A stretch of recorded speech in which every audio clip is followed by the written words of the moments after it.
ہو رہی ہے میں یہاں پر سید الانبیاء صلی اللہ علیہ وآلہ وسلم کی ان 18 حدیثوں کا ذکر کروں گا کہ جہاد ہند کے بارے میں ہیں۔ آپ صلی اللہ علیہ وسلم نے ہمیشہ مختلف چیزوں کے بارے میں بتایا ہے، لیکن جہاد ہند کی جو 18 حدیثیں ہیں اس کے اندر آپ صلی اللہ علیہ وسلم نے باقاعدہ ٹائم لائن بتائی ہے کہ یہ کب ہوگا، کس وقت۔ مطلب کوئی یہ نہ سمجھ لے کہ محمود غزنوی کا جہاد ہند تھا یا محمد بن قاسم کا جہاد ہند تھا یا شہاب الدین غزوہ ہند، جی وہی غزوہ ہند۔ غزوہ ہند میں بتاتا ہوں کیوں غزوہ کہتے ہیں۔ حضرت ابو ہریرہ کہتے ہیں کہ میں ایک دفعہ بیٹھا تھا تو رسول اللہ صلی اللہ علیہ وسلم نے فرمایا کہ کون ہے جو مجھ سے وعدہ کرتا ہے، وعدہ جب ہوتا ہے تو بیعت ہو جاتی ہے، تو بیعت ہوتی ہے اس کا مطلب ہے رسول اکرم کی سربراہی میں ہوتی بات، ٹھیک، بیعت ہے، وعدہ کرتا ہے کہ وہ جہاد ہند میں حصہ لے گا۔ تو حضرت ابو ہریرہ کہتے ہیں کہ آپ نے پھر فضیلت بیان کی کہ اللہ نے جہنم کی آگ 2 لوگ لشکروں پر حرام کی، ایک وہ جو غزوہ ہند میں حصہ لے گا اور دوسرا وہ جو عیسیٰ ابن مریم کے ساتھ ہوگا۔ پھر آپ صلی اللہ علیہ وسلم نے فرمایا کہ جب یہ لوگ فتح حاصل کر لیں گے اور ہند کے حکمرانوں کو بیڑیوں میں جکڑ کر لے کے آئیں گے تو اپنے درمیان عیسیٰ ابن مریم کو پائیں گے۔ یعنی وہ حدیث ہے کہ جس پہ ابو ہریرہ کہتے ہیں میں کھڑا ہو گیا اور میں نے کہا کہ میں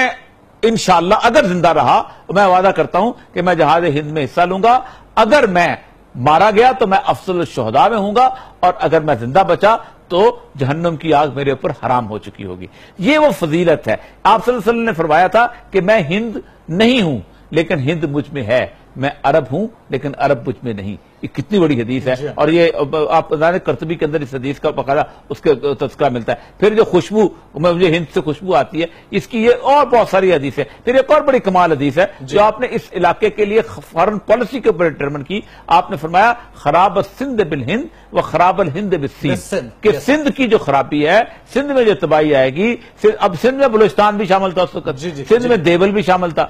اب دیکھیں ساری کی ساری جو انسرجنسی ہے اس کی بیک پہ انڈیا آتا ہے کہ ہند سے ہمیشہ خرابی آئے گی، انڈیا جو ہے اس کو تباہ کرے گا، اور خراب الہند بالسین، اور چین جو ہے انڈیا کا دماغ ٹھیک کرے گا۔ بڑی اچھی بات آپ نے بتائی، اور وہ جو احادیث ہے وہ ہم نے اسکرین پر فلیش بھی کی ہیں۔ یہ فرمائیے گا کہ غزوہ تو کہا اس جنگ کو جاتا ہے جس میں خود نبی اکرم صلی اللہ علیہ وآلہ وسلم نے بنفس نفیس شرکت کی ہو، تو جب وہ شرکت نہیں کریں گے تو پھر اس کو ہم غزوہ کیسے کہہ سکتے ہیں؟ دیکھیں جب وہ آپ نے بیعت لے لی نا اس ہند کے لیے، تو پھر اس کا مطلب یہ ہے کہ کمانڈ اینڈ کنٹرول جو ہے قسم کا ان کے ہاتھ میں چلا گیا۔ تو ہم سارے نائبین کے طور پہ جہاں پر جو لڑیں گے وہ نائبین کے طور پہ لڑیں گے۔ آپ اندازہ کریں کہ عبداللہ شاہ غازی کے مزار پہ آپ چلے جائیں تو 92 ہجری میں وہ یہاں تشریف لائے ہیں۔ 92 ہجری میں امام نفس زکیہ کے بیٹے تھے، اس لیے لائے تھے کہ کل ہوتا غزوہ ہند آ جائے تو میں اس میں شریک ہو جاؤں۔ کتنے لوگ تھے جو وہاں سے چل کے جہاں آتے تھے کہ ہم غزوہ ہند کے اندر شریک ہو گئے، سعادت کو حاصل کریں گے۔ اصل مسئلہ یہ ہے کہ اس وقت پوری دنیا کے اندر اگر کہیں شرک بالذات وجود میں رکھتا ہے، باقی شرک جو ہیں وہ بہانے کے شرک ہیں کہ مطلب ہم اوتار مان لیتے ہیں، وہ شرک بالذات جس میں بتوں کی باقاعدہ جیسے خانہ کعبہ کے بتوں کی، وہ صرف اس وقت ہندوستان کے اندر رہ گیا، بھارت کے اندر موجود ہے۔ تو یہ اس وقت بیسیکلی دیکھیں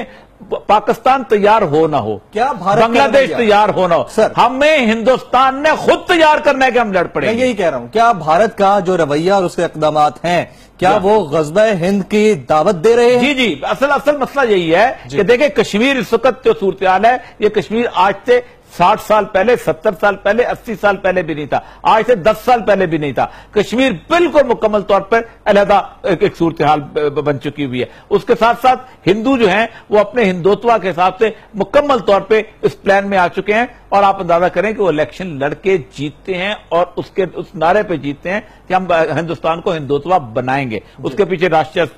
وہ سنگھ پروار بھی ہے، راشٹریہ دل بھی ہے، یہ سارے لوگ وہاں اس کے اندر موجود ہیں، ٹھیک۔ تیسری طرف بنگلہ دیش کے اندر جو آپ کے اگینسٹ گورنمنٹ تھی، وہ بنگلہ دیش کے اندر ایک اور انسرجنسی بلٹ ہو رہی ہے، بنگلہ دیش کے اندر ایک اور ریولٹ بلٹ ہو رہا ہے، کیونکہ جب وار سچویشن ہوتی ہے نا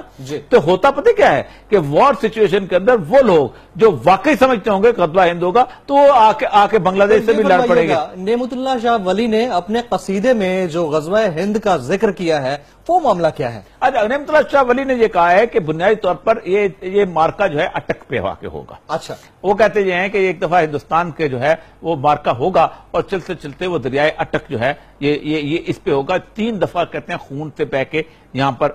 بہے گا, اور وہ کہتے جائیں کہ ایران سے بھی اور مصر سے بھی اور عرب سے بھی اور پتہ نہیں کہاں سے لوگ, افغانستان سے بھی لوگ جو ہیں وہ یہاں آ جائیں گے, اور وہ کہتے جائیں کہ جب سرحد کے غازیوں سے زمین مرکز کی طرح کانپے گی,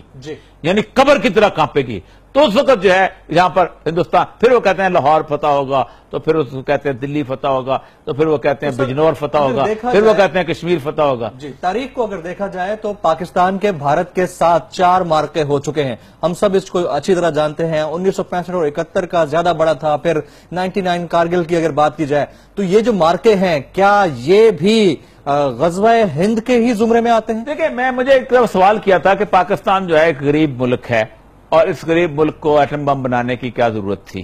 ٹھیک ہے, تو میں نے کہا تھا کہ بنیادی طور پر دیکھیں atom bomb, Nigeria oil rich country ہے, ایٹم بنانے چلا نہیں بنا سکا,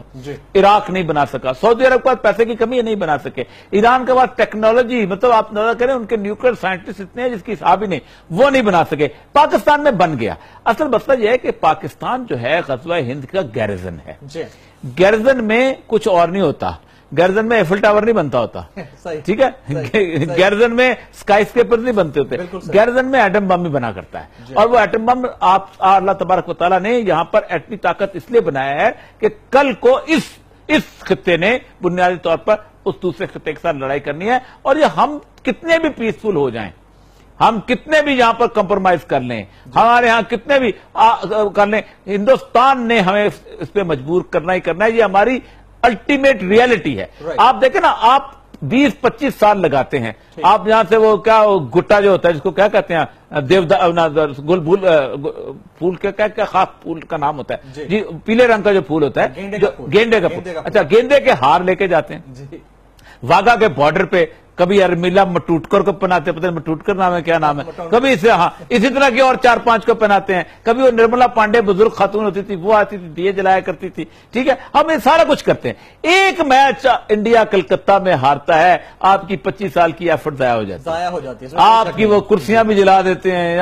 آپ اندازہ کریں خوف سے احمد آباد کے اندر کھیلنے کو نہیں دیتا آپ کو میچ. تو آپ کے جتنے بھی ایفرٹس کر لیں, آپ جتنا بھی کوششیں کر لیں, آپ جتنا بھی ان سے گلے مل لیں, آپ جتنا ان کو باقر خانی اور چائے کھلا دیں, کچھ نہیں. ابھی کی ایفرٹ کی تو ہم بات کریں گے, ساتھ ساتھ محققین یہ کہتے ہیں کہ جب پہلی دفعہ ہند میں مسلمان فوجیں داخل ہوئی تھیں تو غزوہ ہند کا آغاز تب سے ہی ہو گیا تھا. کیا اس میں صداقت ہے یا غزوہ ہند ابھی بپا ہونا ہے؟ میں نے آپ کو ٹائم لائن بتا دی نا, کہ جب آپ ہند کے آپ صلی اللہ علیہ وسلم جب آپ ہند کے بادشاہوں کو زنجیروں میں جکڑ کے لاؤ گے تو عیسیٰ ابن مریم کو اپنے درمیان پاؤ گے. یعنی ایک جنگ شام میں چل رہی ہوگی, جب شروع ہو چکی ہوئی ہے, آپ سب کو اندازہ ہے کہ, اور شام میں رسول اللہ صلی اللہ علیہ وسلم نے فرمایا کہ امام مہدی کا جو خیمہ ہے وہ غوطہ میں ہوگا. غوطہ جو ہے یہ دمشق کے ساتھ ایک جگہ ہے جہاں سے مین لڑائی ہوگی, اور ادھر سے حالت یہ ہے کہ ادھر سے ہم علیحدہ جنگ, ہماری جنگ کا اس کو تعلق نہیں ہوگا, ادھر ایک دفعہ فتح یاب ہو جائیں گے اور وہاں سے نصرت کے لیے جو فوجیں ہیں وہ ہمارے لیے آئیں گی تاکہ ہم جہاں پر لڑیں گے. یہ ایک سینیریو بن رہا ہے, اور جو لوگ نہیں سمجھتے, اور رسول اللہ صلی اللہ علیہ وسلم کی ٹائم لائن وائز آج اسے گننے, آپ نے فرمایا جب مصر خراب ہوگا تو جزیرہ نما عرب بھی خراب ہو جائے گا. آپ دیکھیں کہ مصر جب خراب ہوا ہے اس کے بعد یمن بھی ہو گیا, اس کے بعد شرق بھی ہو گیا. آپ نے فرمایا جب مصر میں پیلے جھنڈے نکلے,